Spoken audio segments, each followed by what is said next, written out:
Institusi penegak hukum, mulai dari kepolisian, kejaksaan, Komisi Pemberantasan Korupsi, dan lembaga penegak hukum lainnya memiliki kewenangan untuk menyimpan benda sitaan negara untuk kepentingan pengadilan.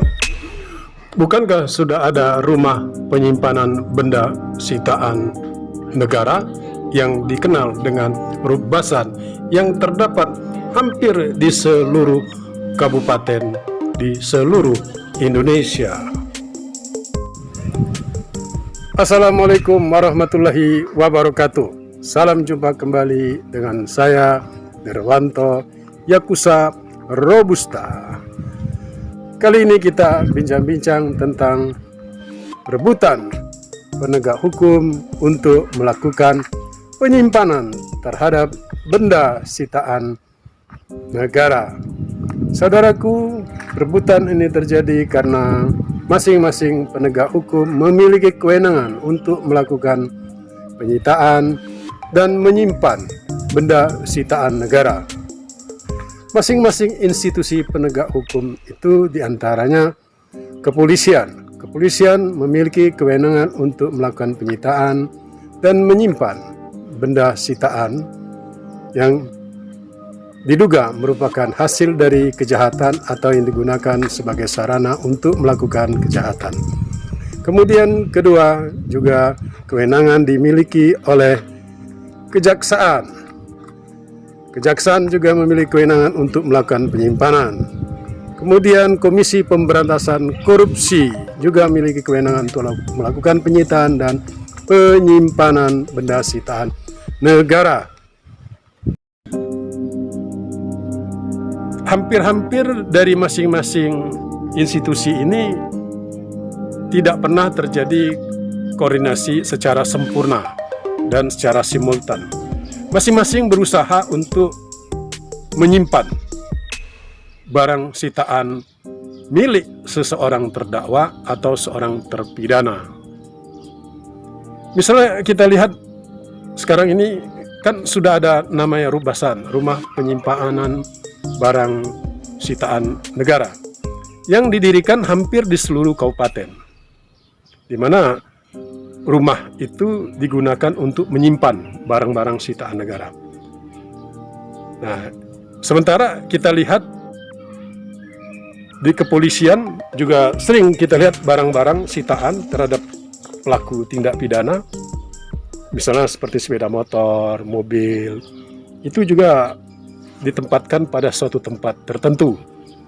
Kemudian yang kedua juga di kejaksaan. Kejaksaan juga memiliki tempat juga. Nah, yang tidak kalah serunya adalah Komisi Pemberantasan Korupsi. Bisa dibayangkan kalau Komisi Pemberantasan Korupsi menyita barang yang berada di ujung berung, misalnya di Papua, Sulawesi, Sumatera Utara, atau Pulau Rote gitu, atau di NTT, mau tidak mau dia harus menggunakan tempat tertentu. Tetapi ternyata KPK memiliki rumah penyimpanan tersendiri. Setidak-tidaknya di Jakarta, dia memiliki sebuah gedung atau sebuah tempat untuk menyimpan barang sitaan negara. Padahal KPK kan di daerah kan tidak memiliki cabang, kan tidak memiliki tempat khusus. Bahkan terdakwa itu dibawa ke Jakarta. Nah, di mana mereka meletakkan barang sitaan dari terdakwa? Ya, sangat mungkin mereka titipkan di Rubbasan. Tetapi kenapa mereka sendiri ketika di daerah mereka menitipkan ke tempat-tempat tertentu, tetapi pada saat sama ketika berbicara terhadap kewenangan untuk menyimpan barang sitaan negara, itu justru mereka masih tetap kepengen menyimpan sendiri gitu loh. Padahal di daerah banyak sekali tidak memiliki tempat. Atau mungkin ini bagian dari politik, politik anggaran, supaya di daerah nanti KPK bisa punya tempat untuk menyimpan barang sitaan negara.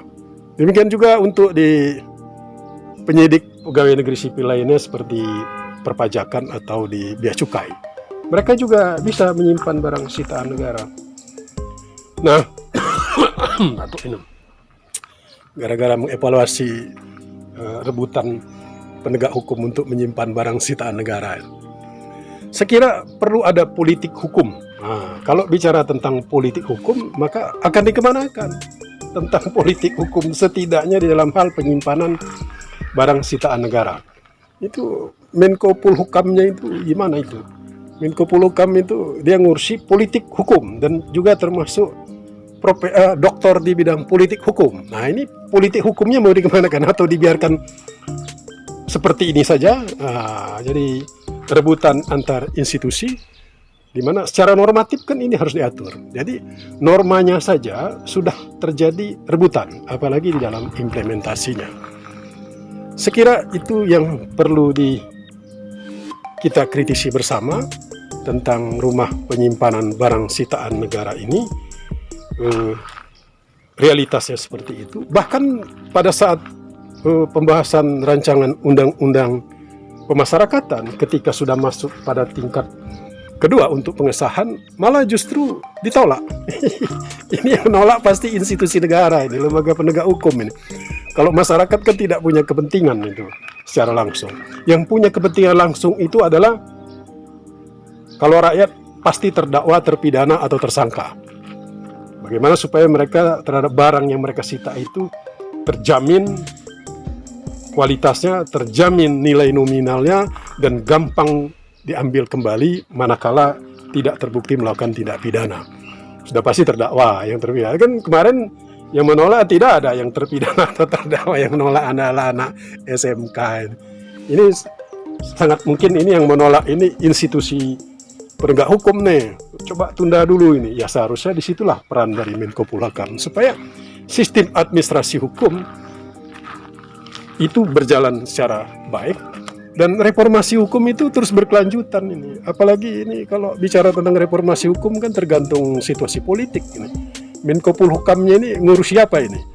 Ngurusi politik toh atau politik hukumnya lagi mangkrak ini? Mangkrak seperti benda sitaan negara di lembaga penegak hukum. Itu kan banyak yang mangkrak tuh kalau kendaraan ada yang rusak segala macam itu. Ya, Pak Profesor Dr. Mahfud Menko Polhukam, seharusnya Bapak mengambil kebijakan arah reformasi hukum ini harus berjalan secara terus-menerus. Ini banyak undang-undang nih yang menggantung ini. Saya kira begitu. Para penonton yang budiman, jangan lupa subscribe dan share. Terima kasih. Nanti kita jumpa kembali di dalam masa pandemi ini. Ya, mampunya kita untuk bincang-bincang hanya seperti ini. Belum bisa kita bincang-bincang lebih lanjut dalam bentuk interaktif.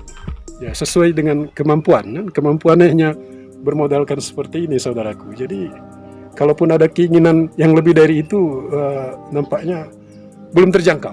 Saya kira begitu. Billahi taufiq wal hidayah. Wassalamualaikum warahmatullahi wabarakatuh.